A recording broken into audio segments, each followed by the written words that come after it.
Danas ćemo se pozabaviti jednom jako interesantnom i jako važnom tematikom, a to je upotreba koprive u baštovanstvu. Kopriva je, poznato svima, jedna jako lekovita i jako korisna divlja trava, ako je tako možemo nazvati. Ona suzbija štetočine, štiti naše biljke, s njom se mogu zalivati bukvalno sve biljke. Dakle, od krompira, luka, paradajza, paprike, cvekle, kupusa, krastavca, dinje i svih ostalih povrtarskih sorti.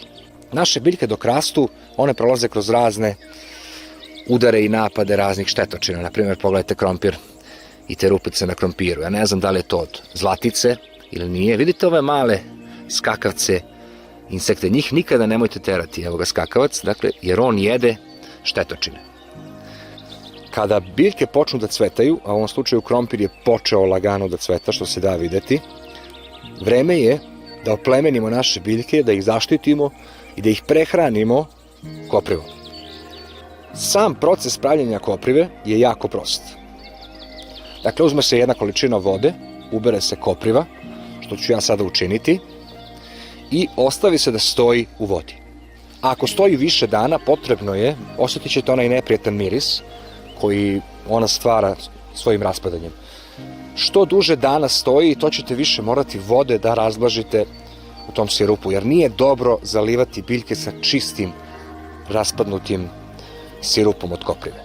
Dakle, o tome vodite obavezno računa. Dakle, što kraće stoji, to sa manje vode razblažujte vaš rastvor koprive.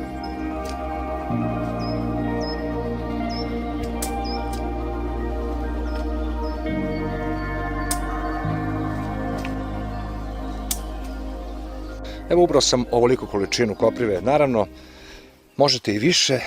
To sve zavisi od veličine vašeg spremnika za vodu u kojoj ćete staviti koprivu. Količina nije važna, nego je važno vreme truljenja koprive u vodi. Dakle, vidjet ćete da ona što duže stoji u vodi, voda će menjati boju, a miris će postajati intenzivniji. Dakle, u zavisnosti od jačine sirupa ili, možemo slobodno reći, smrada, vi ćete taj sirup razblaživati sa više ili manje vode. Dakle, sada je vreme da se ova kopriva potopi u vodu i da se pusti da odstoji. Našao sam gde ću da odložim koprivu i gde ću da sipam vodu. Bilo šta, možete neko bure, možete ovako neku plastičnu posudu, sve jedno. Poenta je samo da ta kopriva odstoji u vodi. Sipajte vodu slobodno da prekrije koprivu. Nemojte zaboraviti da u početku dalje koristite nešto tako da direktno ne pipate koprivu dok god ona ne izgubi svoju ljutinu. Da se ne bi izgoreli, mada i to kažu jako zdravo protiv artritisa i svega, tako da nije loše uopšte izgoreti se koprivom. Kopriva je u svakom slučaju biljka koja ima mnogo prednosti. Dakle, ovo je, na primjer, dovoljna količina vode za početak, da bi se sirup što bolje napravio. Nakon toga, u zavisnosti koliko brzo potrošite ovu količinu i koliko sirup postane jači, toliko više vode dodajte tačnije, razblažite svoje sredstvo za prskanje biljaka. Sada ćemo samo ovo ostaviti da odstoji. Kao po dogovoru, danas je 3. dan od kada sam ostavio koprivu u vodi i već se može primetiti da ta voda postaje onako blago zelenkasta, braunkasta. Ono što vam nisam rekao je to da je dobro izmešati jednom dnevno, možete slobodno i više puta, kako bi se sokovi što bolje razvodnili u vodi i imali što jači sirup. E sada, pošto je ova voda stoji svega 3 dana, već sad to da zahvatim sa providnom plastičnom činijom da vidite vi koja je to boja. Vidite, to je blago braunkasta boja. ili blago zelenkasta, u zavisnosti kako na to gledate. Dakle, ovaj sirup još uvek nije onaj pravi sirup koji ima jak miris, iako već počinje polako da se osjeća. Dakle, u zavisnosti od toga koliko je intenzivan miris iz ovog sirupa, značite koliko trebate vode da sipate. Prava srazmera je 1:10. Dakle, na jednu količinu sirupa 10 litara vode. Sad kako se to radi? Dakle, uzet ću jednu veliku činiju rastvora koprive i procedit ću je pre nego što je sipam u ovu prskalicu. Procedit ću je iz razloga zato što prskalica, kao i svaka prskalica, ima sitne ove cevčice kroz koje prolazi voda i bilo bi dobro da se one ne začepe. Dakle, ne zbog toga što će to da smeta biljkama, već zbog toga da bi očuvao prskalicu. Dakle, uzet ćemo ovu neverovatnu tečnost, organsku od koprive, i procediti je pre nego što sipamo u prskalicu kako ne bi začepili sitne prskalice. Sipat ću još malo pa da ne moram. Ovo će mi biti dovoljno za onoliko koliko ja imam baštu, verovatno za danas i možda za uveče da se zalije.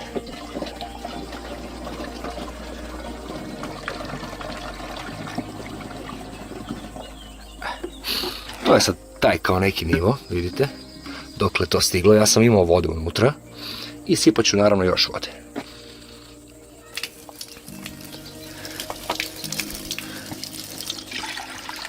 Kažem vam, znači, sve zavisi od toga koliko dugo vam je sirup stajao, koliko dugo stoji kopriva, koliko je intenzivan miris. Po tome ćete znati koliko vidite kako taj sirup izgleda unutra kad se sipa u nešto mi izgleda kao tamna tečnost. Dakle, malo ga razblažite da ne bude suviše jak za naše biljke i da im ne učinimo stres. Dakle, stavio sam jednu celu koprive i stavit ću dve, pošto sam već imao unutra skoro dve ove plastične vode od prošlog puta.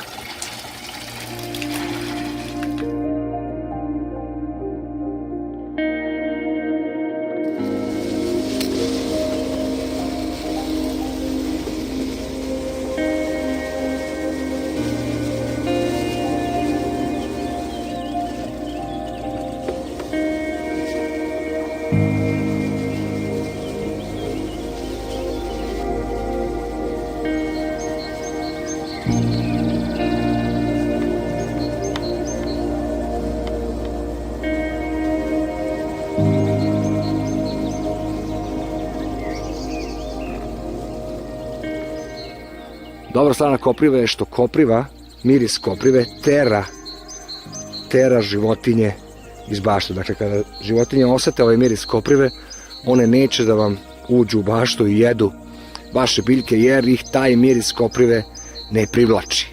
Tako da ste zaštitili i vašu baštu od potencijalnih životinja koje bi da pojedu vaše plodove truda i rada. Kopriva je zapravo 3 u 1. Odlično je organsko gnojivo, super je protiv insekata i otklanja lisne uši i ostale bolesti kod biljaka. Inače, potpomaže rastu biljaka, kao što to radi i kvasac. Međutim, kod koprive nema ta kontraindikacija nedostatka kalijuma i kalcijuma nakon zalivanja. Ako vam se svideo ovaj video, podržite kanal pritiskom na dugme prati, podelite video sa prijateljima i rodbinom, pritisnite zvonce i u padajućem meniju pritisnite sve kako ne bi propustili sljedeću objavu. Hvala vam na pažnji i vidimo se uskoro.